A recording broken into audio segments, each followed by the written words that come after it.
Just to set expectations,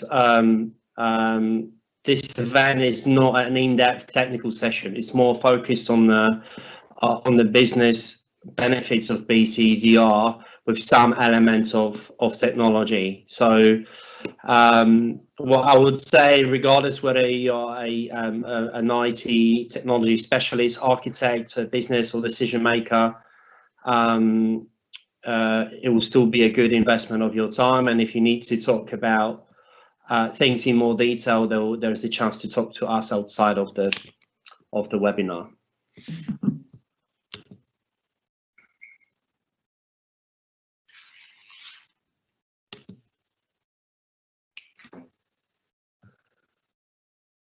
In terms of our agenda for today, we'll start with short intros, personal, and a few words about the respective businesses that we represent. I'll then talk to you about BCDR and why should it be a part of your business and IT strategy, and why it's such a big hot topic in the IT space.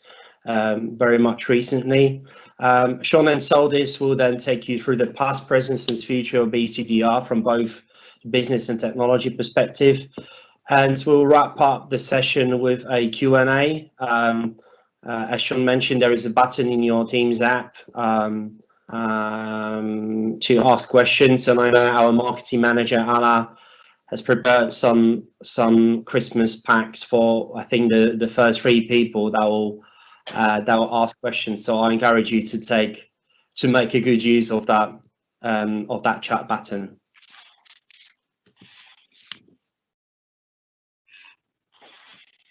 Short intros of the presenters. Saldys, you want to start with yourself? Yes, thanks very much indeed, Lukasz, and good morning to everyone. It's a real pleasure to be able to join you on the call this morning. Especially to talk about a topic that is perhaps the most current and relevant risk management issue impacting businesses of all sizes across the globe today, and especially with the year that we've just had. My name is Saldys Sheriff. I'm the managing partner of ARMC Partners, and ARMC Partners is a risk management, regulatory compliance, and cybersecurity consultancy that focuses on serving the needs of financial institutions of all sizes and flavors. Our original bias was in the African financial services sector, where we operate across 5 countries in Africa. But increasingly, we're operating more and more in the UK and looking towards the Middle East and Asia as well. Thanks very much indeed, Shaun. There's a little graphic on the screen that tells you a little bit about what we do.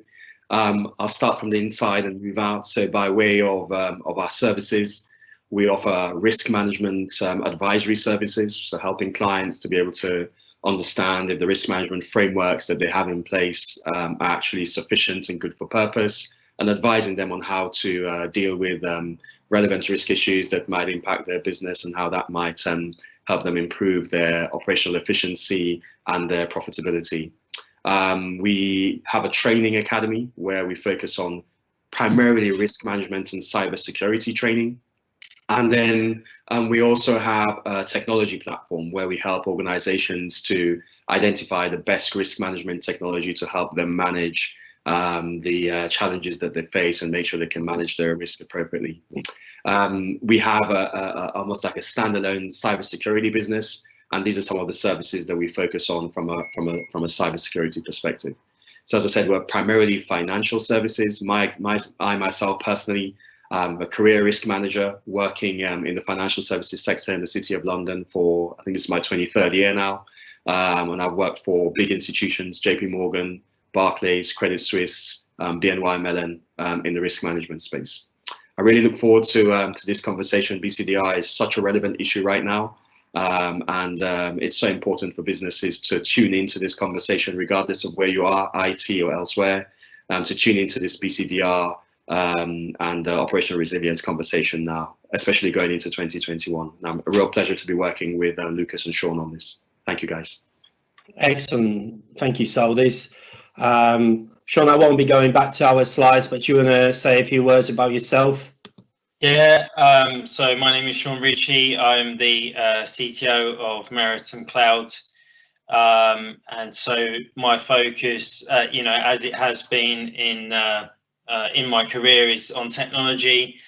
And, I continue to do so at Meritum, and helping our customers, choose the right cloud solution to address their business needs, and also dealing with the whole project delivery from start to finish, and making sure that things are delivered to the right specification for our customers. Excellent, thanks, Shaun. So myself, I'm Lukasz Dziomdziora. I'm the CEO of Meritum Cloud, responsible for the strategy and operational side of the business. I also work closely with our customers and partners, just making sure that the solution and services that we provide meet their expectations and deliver the quality and value expected by our clients. So yes, as you may expect, we are present on social media across the majority of the main channels. So we often post about just the technology news, share our thoughts on things, obviously notify about events, webinars, technology sessions, business sessions that we organize for our customers and partners. So yeah, by all means, if you're not yet connected with Meritum Cloud on any of the either of these channels, please make sure you do so. Hopefully it will be a start of a great relationship in the online space as well.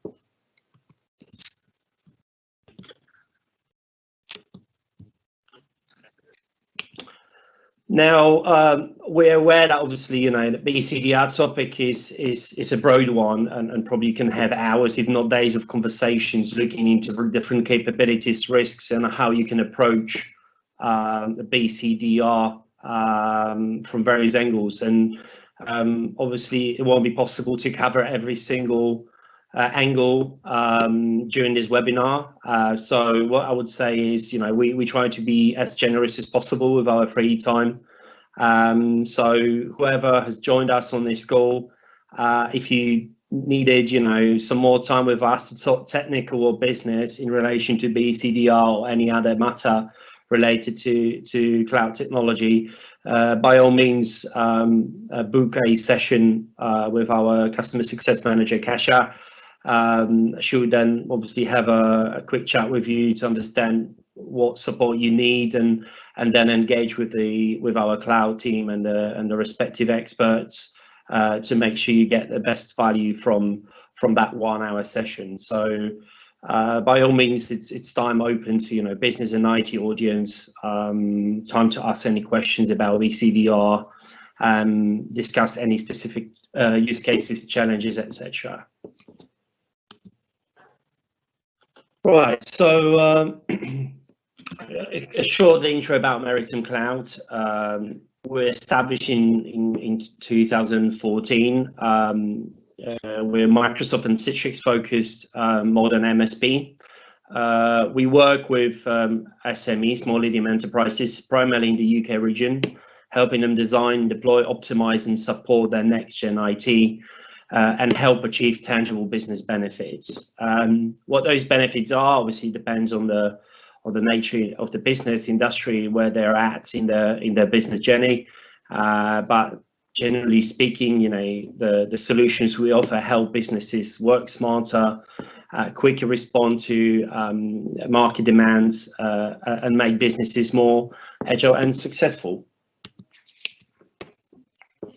In terms of our technical capabilities, we focus on the following 4 technology pillars. So modern workplace, which is primarily around Microsoft 365, Teams, SharePoint, and Windows Virtual Desktop. Cloud infrastructure and application in both sort of legacy world as well as the sort of Microsoft public cloud space. We also offer security services related to Microsoft enterprise mobility and security, offerings, and also business data and application services, so Power BI and turning your information into meaningful insights. As I mentioned, we're a Microsoft Gold partner and a Citrix Silver Solution Advisor. We've got a cloud competency with Microsoft, which makes us, a go-to partner, technology partner for many for cloud services. We also on the Microsoft CSP program, which allows us to transact or resell Microsoft licenses and Azure consumption or Azure services to our clients for a single relationship. And finally, we deliver work to our customers for a range of short and to mid-term project-based engagements or flexible longer-term managed services contracts. So we're very flexible in terms of how we work with our customers and how we bring that value to your business. In terms of our, the journey, this is a snapshot of the, our background and the work we've delivered over the last 5 or 6 years. Before we started Maritime Clouds as co-founders, myself and Shaun, we worked together on many enterprise scale projects for the likes of Barclays, RBS, Freshfields, Fujitsu and Dell. And we brought that maturity, in terms of the process and the services into our business. And over the years, we've delivered a number of different projects for small, medium and large businesses across different verticals. We've done anything from, or everything from, a small Office 365 cloud migrations to, Azure infrastructure migrations, mobile device management, and supporting larger cloud transformation programs. And obviously, we have a portfolio of managed services clients that we support 24/7. Right, so to the merit of this event, what is BCDR and why do we need it? So I guess, before we get to the definition, I just wanted to set a scene a bit and say, being a CEO, MD, or even a line of business manager means continuous exposure to risk and having to deal and think about risk pretty much 24/7. We can probably say, risk is an inevitable part of every business. Now, depending on the size, the nature of the business, organizational maturity and budgets available, companies have different tactics of managing risks and responding to disruptions. Some take a chance and assume the risk of something happening to them that will adversely affect their operations is minimal, and they do virtually nothing or close to nothing at all. Others make some efforts and invest in, achieving the basic sort of operational resiliency for the most critical business functions or processes, and obviously the critical IT services. And then large organizations with, I guess, more significant budgets, they make significant investments in people, process, tech, facilities to be able to plan for and respond to threats such as cyber attacks and or natural disasters. So let's have a look at the types of risks that businesses are actually exposed to. So when prepping for this webinar, I've come across this really powerful report by Business Continuity Institute, a UK-based body associating thousands of professionals worldwide. And according to the 2020 Horizon Sky report, the cyber attacks and data breaches, together with IT and telecom outages and extreme weather events, hit the tops of the list of this year's anticipated business risks. As you may notice, incidents related to health are ranked pretty low, 15th place. But bear in mind that the actual survey in relation to this report was carried out in late 2019, so that was before the COVID outbreaks spilled across the world and hit the economy and businesses big time. One thing to notice, introduction of new technologies such as Internet of Things or artificial intelligence or big data is now officially sort of recorded as a risk, which is an interesting observation, I guess, and you know, still proves that risk landscape is continuously evolving. That means, you know, you should always look at continuous review and improvement of your BCDR stance as a responsible decision maker.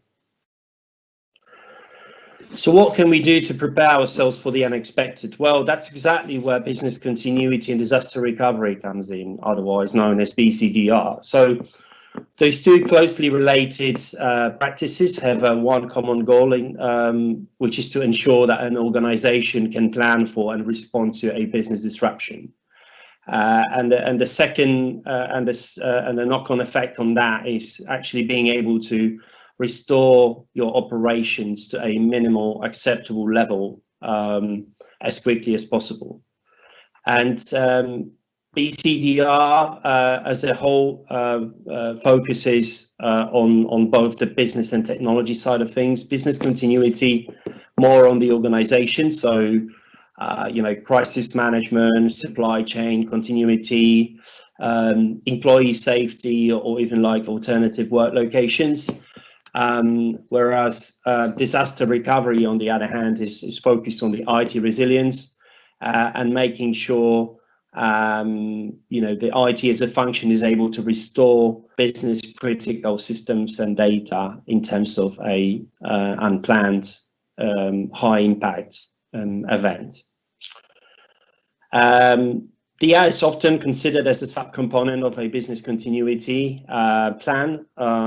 Obviously, Shaun and Saldys will tell you more about how those two practices come together from the business and technology perspective. So people say BCDR should be a big item, you know, or on the technology and business strategies of those responsible. But what are the actual consequences of not being prepared for a disruption? So again, going back to the Horizon Scan report 2020, but this time some answers based on the survey from the late 2018. 69.3% of organizations reported loss of productivity. 42.8% reported negative impact on staff morale and well-being. And I guess, you know, there are some things that won't surprise you. Reputational damage reported by 39.5%, to the point where organizations, some organizations actually lost customers and noticed a big degradation to their services as a part of an outage or business disruption. So definitely a lot to think about and a lot to plan for. And I trust the chart we're looking at says it all. So to wrap things up, why business continuity and disaster recovery is a good investment? Well, first of all, it gets our business prepared for a variety of risks. So whether that's being a natural disaster, a cyber attack, a human error as well, that's obviously, you know, just some of the risks that we're exposed to. On the other hand, having a BCDR capability means, you know, being at the next level of maturity as an organization. So showing that BCDR, showing that maturity to your employees, clients, and partners is definitely going to get you some credits and trust. Obviously, the assets that we want to protect most, so our reputation, revenue, and clients, probably I should have mentioned them right the very first thing. And finally, for some organizations that are that operate in the regulated industries such as financial services. BCDR is a must-have capability to be able to actually serve that market and get the meet the compliance standards from the respective regulators. Right, guys, that's all from me. I guess over to you, Saldys and Shaun. Excellent, thank you. Right, let me just share my screen.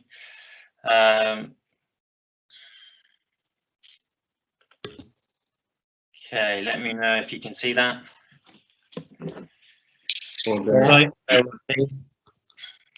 Yeah, so now we're going to take a look at you know, the way that businesses did things in the past, and what necessarily why it wasn't necessarily the best way to do things, and what the limitations were with the technology in the past, and then we'll go through and look at the present and the future. So Saldys is going to talk about the way that businesses used to do things in the past. Fantastic. Thanks very much indeed, Shaun. So right at the very top of the call, I mentioned a little bit about my own background, and as I mentioned, I've been in the risk management business for about 23 odd years, 24 odd years, primarily in the City of London. And so when Shaun asked me to join this call to talk about business continuity in this order, it brought back some very interesting memories about how we used to do business continuity all those years ago. Excuse me, sorry. And it's fair to say that for us in the financial services sector, pretty much in all the firms that I worked in that time, the vast majority of us sort of looked at BCDR as and business continuity risk management as the poor relation to some of the more important risks that we dealt with, whether that was in corporate banking or in securities trading and so on. So some of the memories that came back to me was around sort of the scenarios. And in essence, as the definition itself shows on the screen, BCDR or business continuity was primarily about you know, achieving predefined levels of service in a post-disruption environment. And our scenarios looked at you when I look at them now, were so sort of basic and rudimentary, and they would never stand up to the test of time today.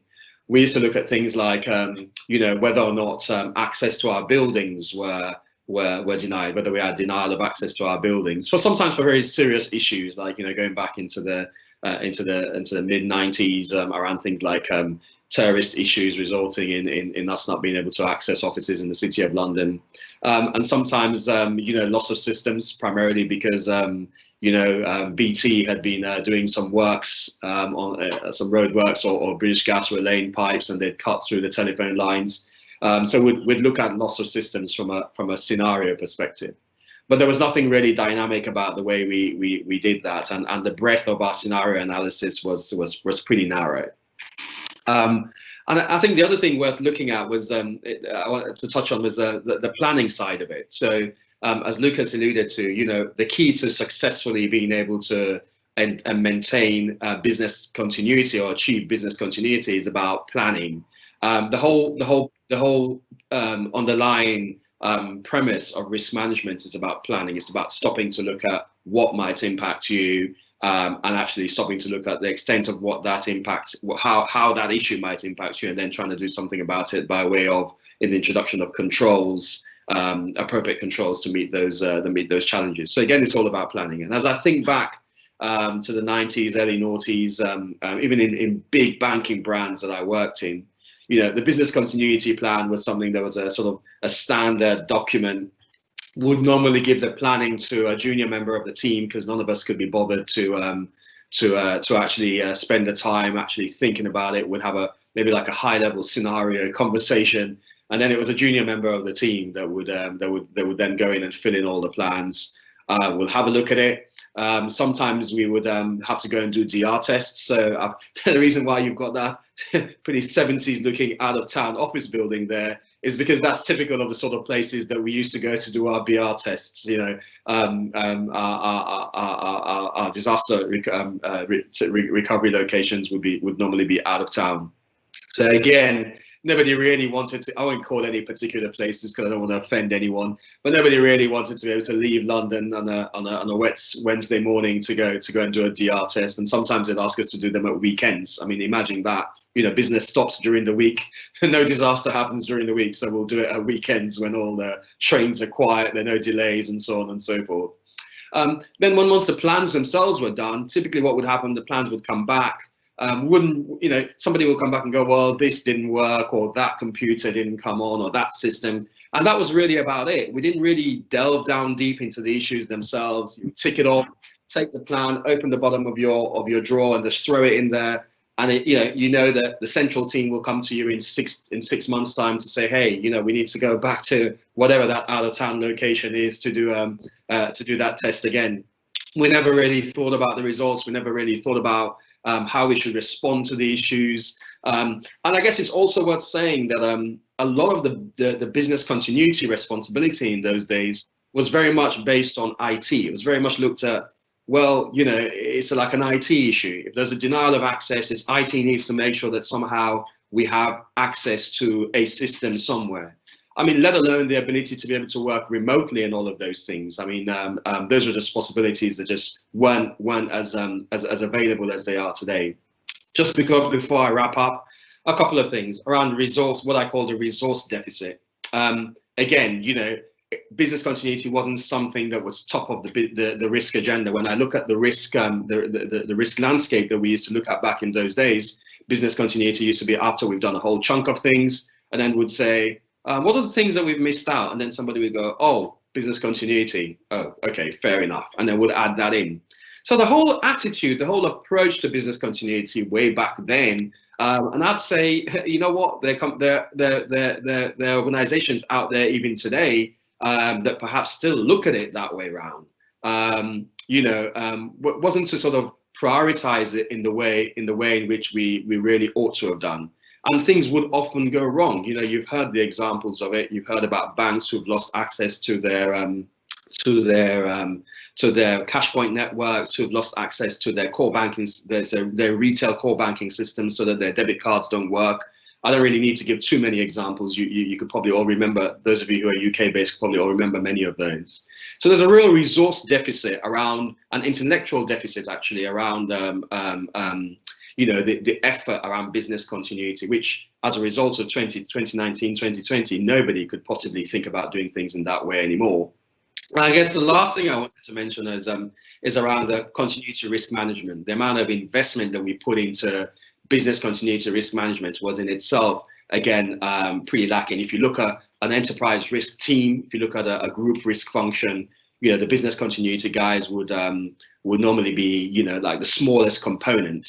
Now when you think about the way we used to do things, compared to where we are now, it's miles apart, and it's with an innocent nostalgia that we get to look at the way we used to do BCDR. I'll hand that over back to you, Shaun. Yeah, thanks, Saldys. Yeah, I mean, I definitely remember spending a lot of time in those sorts of buildings, and I mean, talking from a technology point of view, 15, 20 years ago, pretty much everything was on-prem. You know, there wasn't really any cloud services back then. And so that meant that email, file storage, telephony, even things like instant messaging, when, you know, back then was all on-prem using things like Link. So that meant that it made DR a lot more complicated. And there was, you know, a lot more things that businesses needed to worry about and also get up and running again in a DR scenario. And not only that, obviously, the technology back then was much more limited. So you know, pretty much all businesses were relying on tape backup, and I'm sure a lot of people will remember, you know, these DLT tapes, which were the things that businesses use to back up large amounts of data. Obviously making some broad generalizations here, so you know, people probably still using DLT tapes at the moment, but we're just sort of making some generalizations here. So obviously, hopefully your tape management system, if you were lucky, looked something like this, and if you were more unlucky, then it might look like this, with your DLT tapes being stored on top of your DLT tape drive. Probably is something more in between this. And if you're doing things properly, then you would be using offsite tape storage. So that would be your tapes would be picked up probably by a third-party company, taken to a secure fire-proof storage location and be held there. And then, you know, at the same time that they would pick up your tapes, they would probably drop back some other tapes for the business to reuse for that night's backups.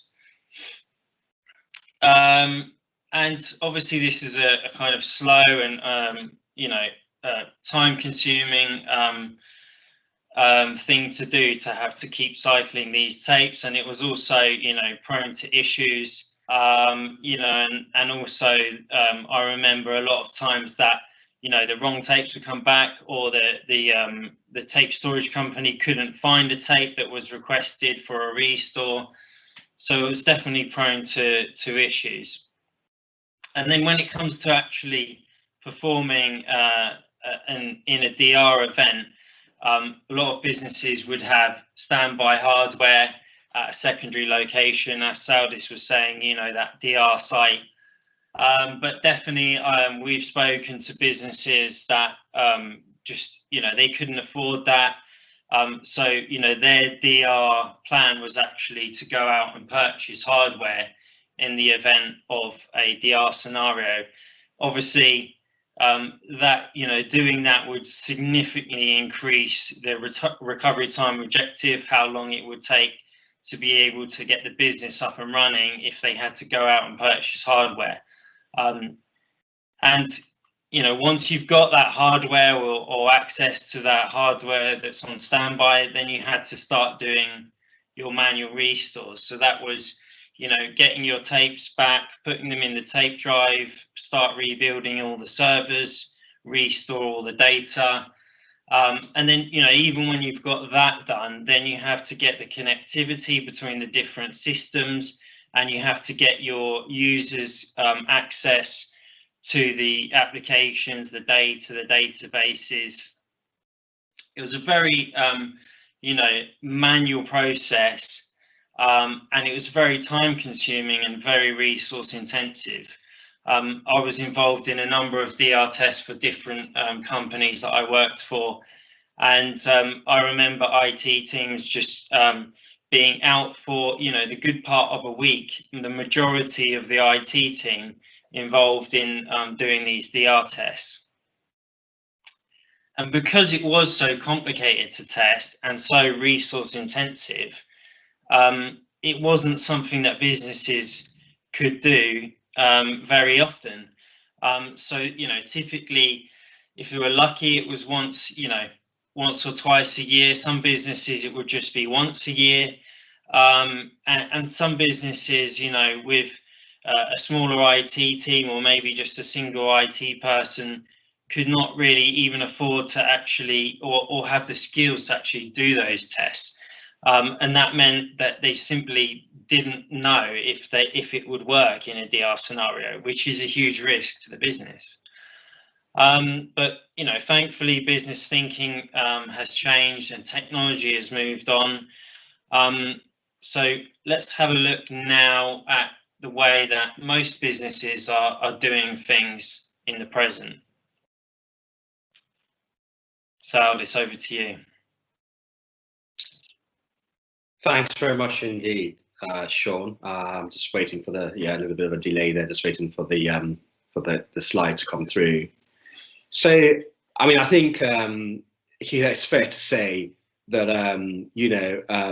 in light with this Christmas Carol theme,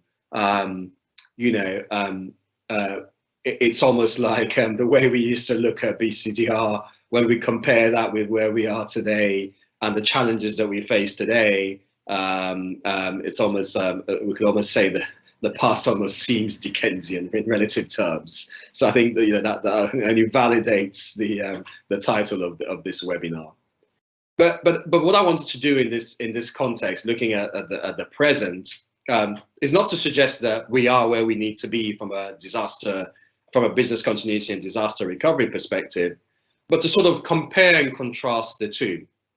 So I spend a lot of time talking to risk managers and senior risk managers and compliance officers in banks in the UK, sometimes people who I've worked with before, sometimes people who are prospective clients, and across the world.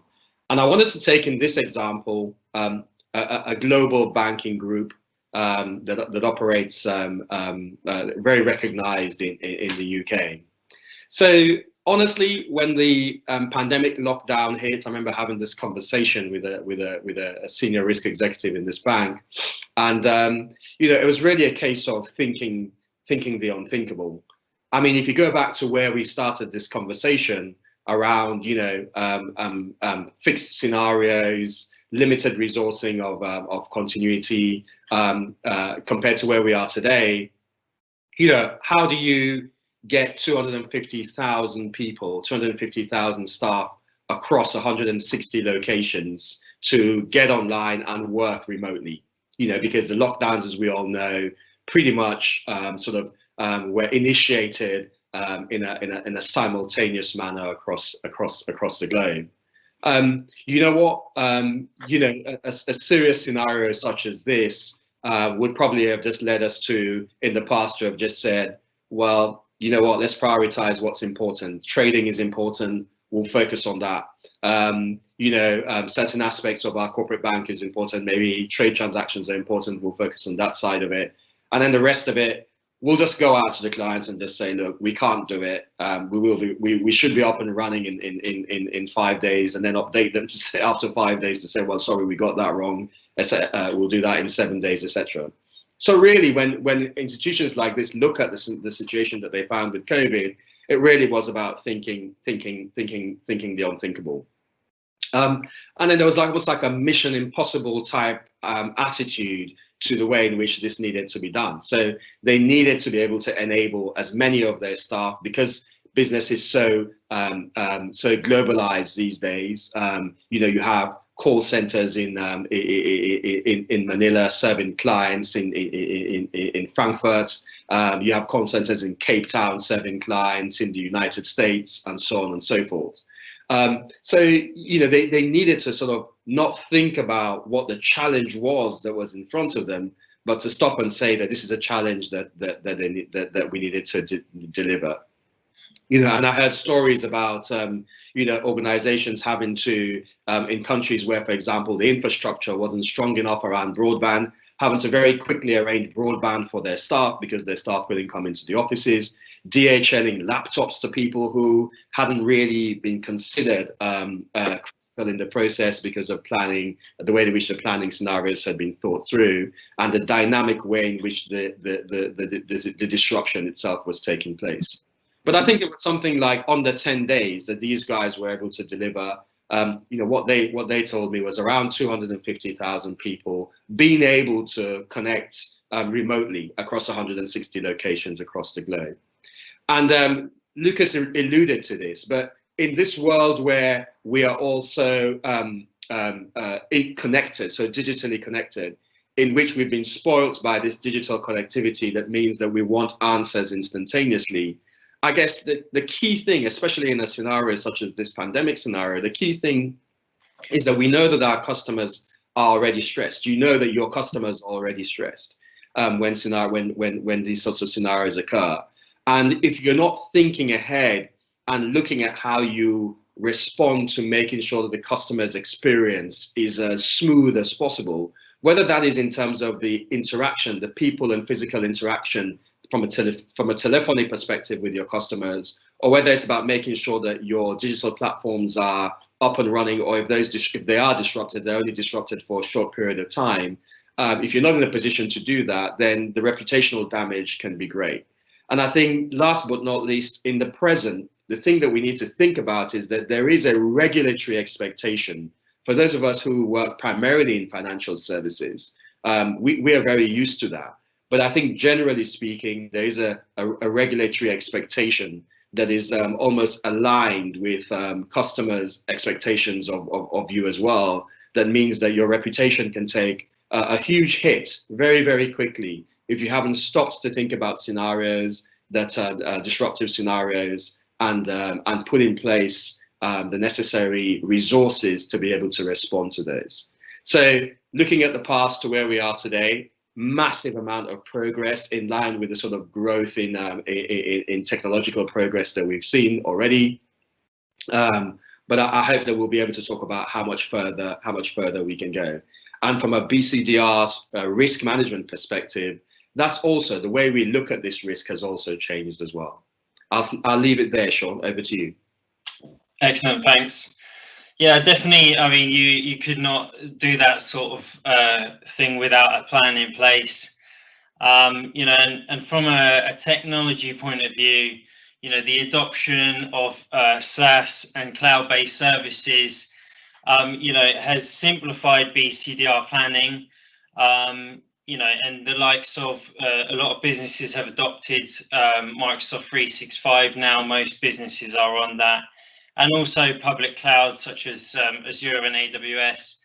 And you know, that does simplify BCDR planning, but it doesn't mean that you do not have to plan for disaster when you're using these types of services. You know, there's still things to consider, such as network connectivity and also security. If you know, if your employees are then going to start accessing corporate data from potentially BYOD devices, or they're going to take their work devices home, what's the security implications of that? So definitely things to consider. And you know, and if we're talking about infrastructure as a service, you always need to plan for failure when, you know, designing things in the public cloud. You know, but towards the end of the noughties, vendors started to develop replication technology. And these kind of negated the need for using, you know, those tape backup devices for DR purposes. This is not to say that, you know, businesses would not need backups, because replication and backup are two separate things. But, you know, VMware came up with Site Recovery Manager, which is a great technology, enabled businesses to replicate virtual machines to another location. You know, and other vendors as well came up with their own solutions, such as, you know, Veeam have their own replication technology, you know, along with their backup solution. And these are good technologies, but, you know, they are complicated technologies as well. And they're complicated to set up, they're complicated to support. And this, you know, could put them out of reach for a lot of SMBs and SMEs even. Because of the overhead that was required to actually implement and support these technologies. And there's also the fact that you need additional software and, you know, significant hardware investment for having that hardware at a secondary location. You know, and vendors also came up with private cloud backups, you know, the likes of Datto, etc. And some of these would use dedicated devices where it would be some kind of staging where you could actually have some more recent backups held on dedicated devices, with potentially, you know, staging older backups to the cloud.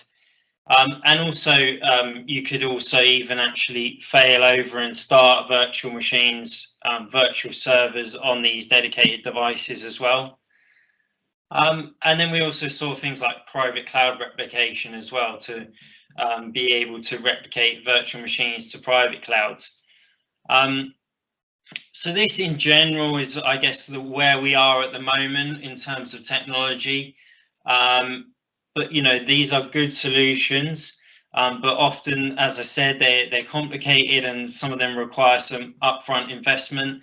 And there's, now with the advent of public cloud, there's definitely, I think some better ways to do DR now from technology perspective. So we'll just now move on to, what the future holds for BCDR and what's available in the future. And Saldys is just going to talk about this quickly from the business perspective, and then I'll show you from the technology side of things as well. Saldys.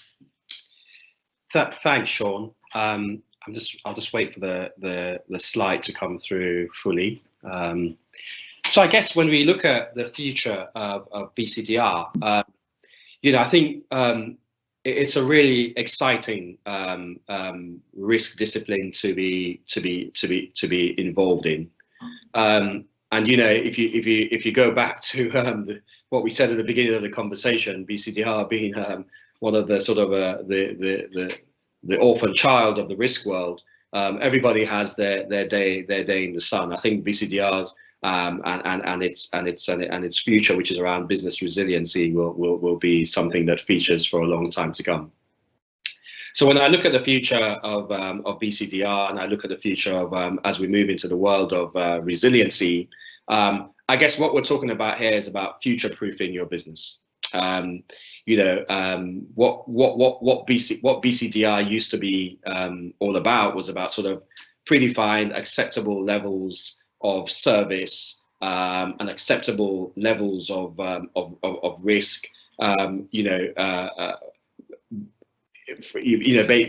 Based on a narrow selection of scenarios, and there was no real dynamism to what was expected of us. They were all pretty fixed. I think where we're going in the future is about this issue of resiliency, business resiliency. And we work a lot towards the international standards because we work across the world. We need a baseline, and we work a lot around the international standards, whether it's ISO 27001 on the security side or 22316 here around resiliency. And I know I'm saying what's already on the screen, but I think for me the key points around business resiliency is around sort of the anticipation of change. And then, the understanding of the vulnerabilities that you're faced with, and perhaps most importantly, the dynamic response, so being able to respond dynamically. The anticipation of change really, from a risk management perspective, hasn't really changed. It's about stopping to say, what are the full breadth of scenarios that my business could be faced with, and how do I deal with and what the consequences of those scenarios would be. And then understanding your vulnerability, whereas in the past we used to look at in the BCDR context, and even to a certain extent what we do today, we try and look at recovery holistically. We don't drill down one more level to understand, for example, even within the finance function, have we got a full understanding of how every aspect of our operational processes would respond.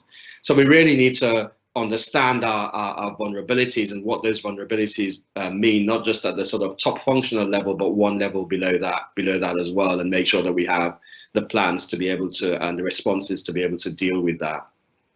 And then, of course, we need to focus on responding dynamically. So we understand the vulnerabilities, but today it's all about dynamic response. It's all about being able to deal with whatever it is that's thrown at you. So when you design your plans, when you design your responses, you want to be able to be in a position in which your responses are coordinated.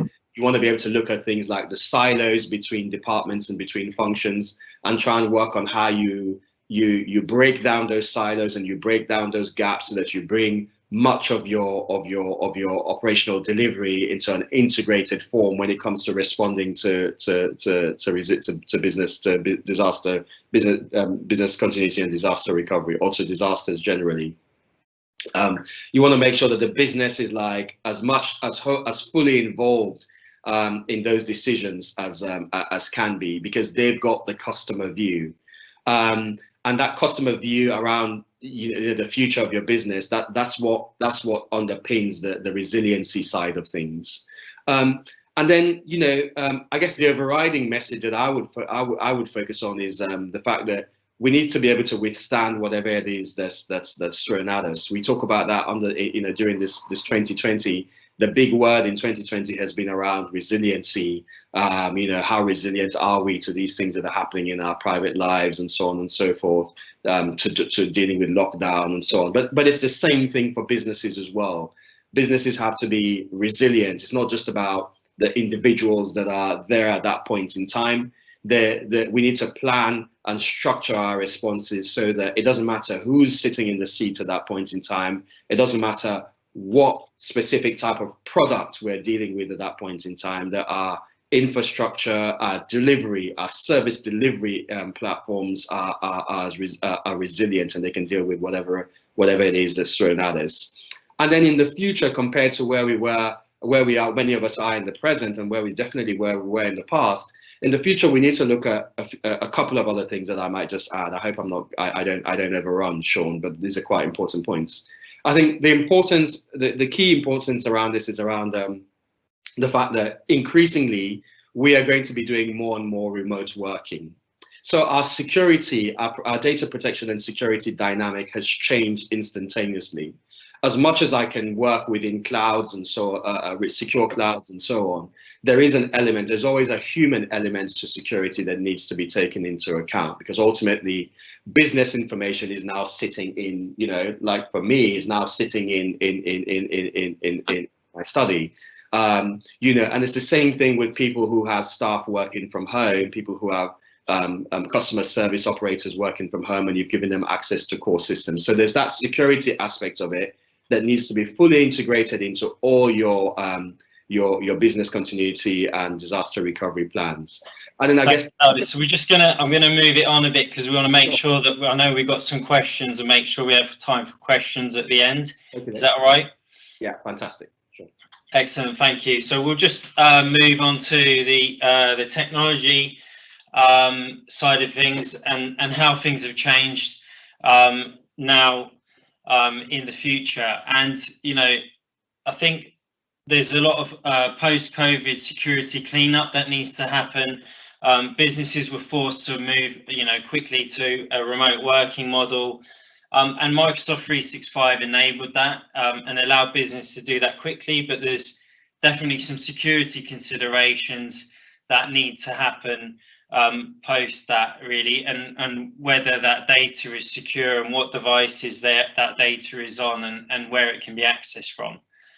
And there's still a big reliance on VPN technology, and there's much better technologies available now than VPN.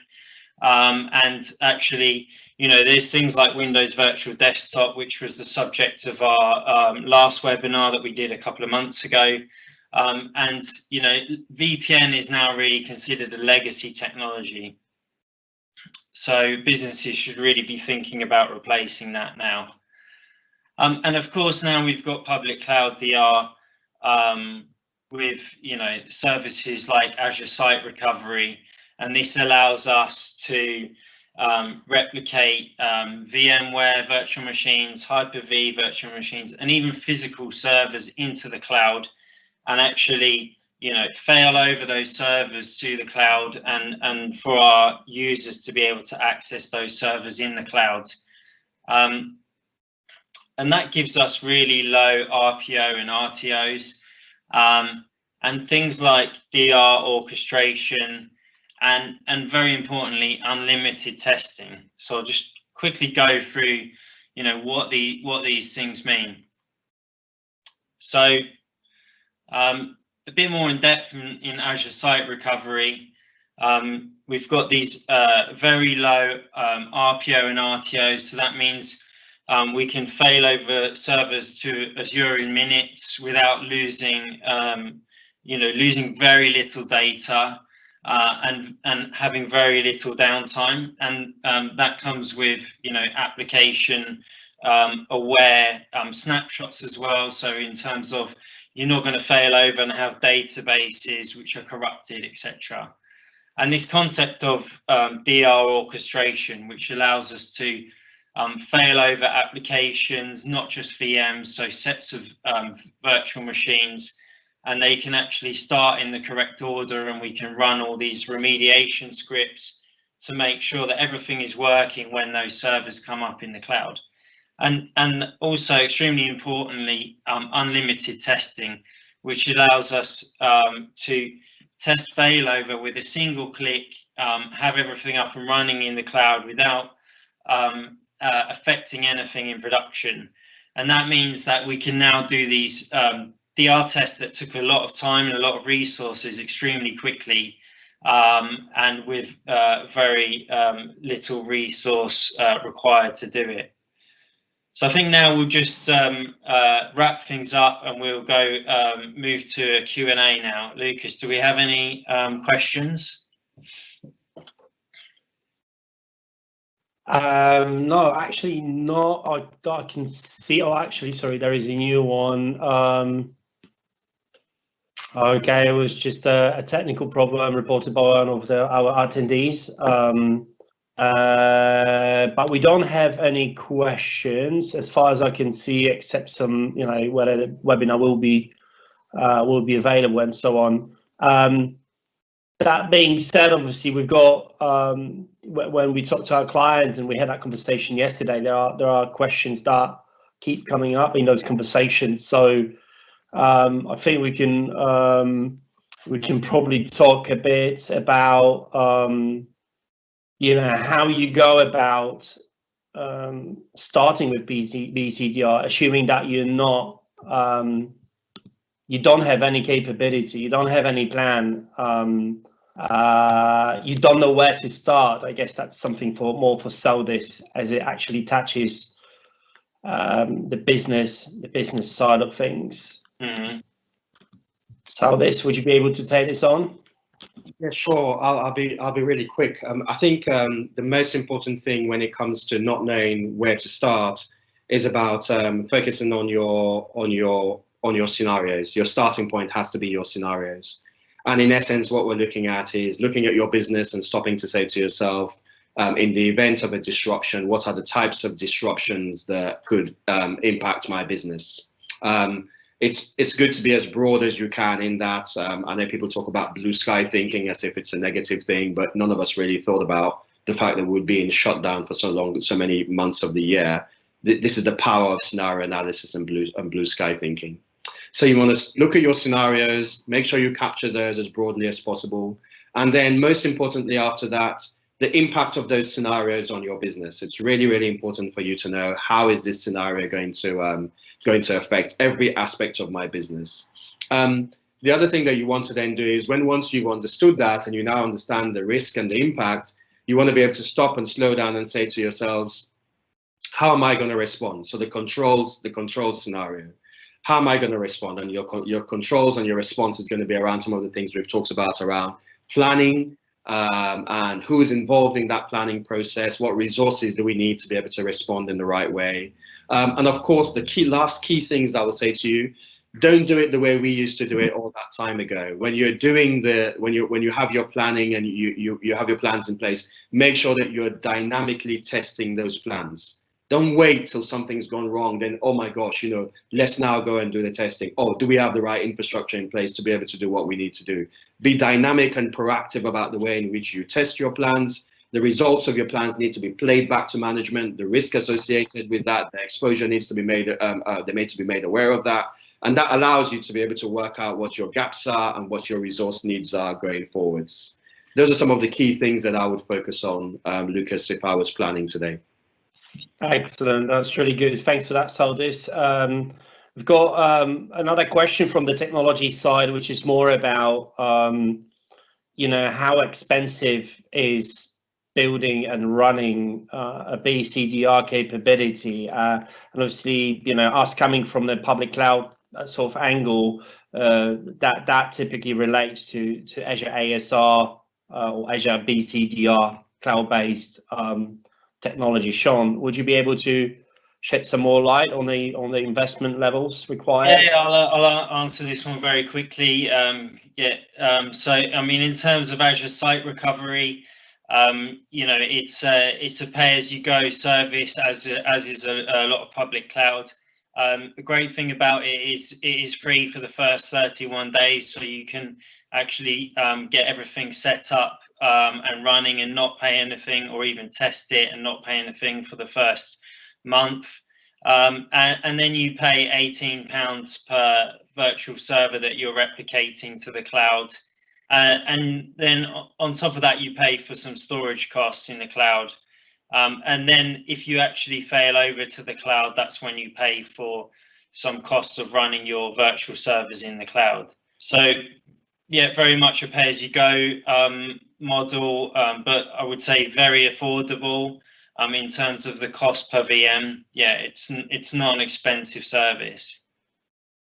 So other than that, I think we're done. Once again, thanks very much, Saldys and Shaun, for that great story. Ala for building a fantastic webinar and a campaign surrounding this event. And thanks very much, everyone who's joined us today. And looking forward to seeing you next year. Thanks all. Thanks, everyone. Yes, thanks, Shaun. Thanks, everyone. Bye.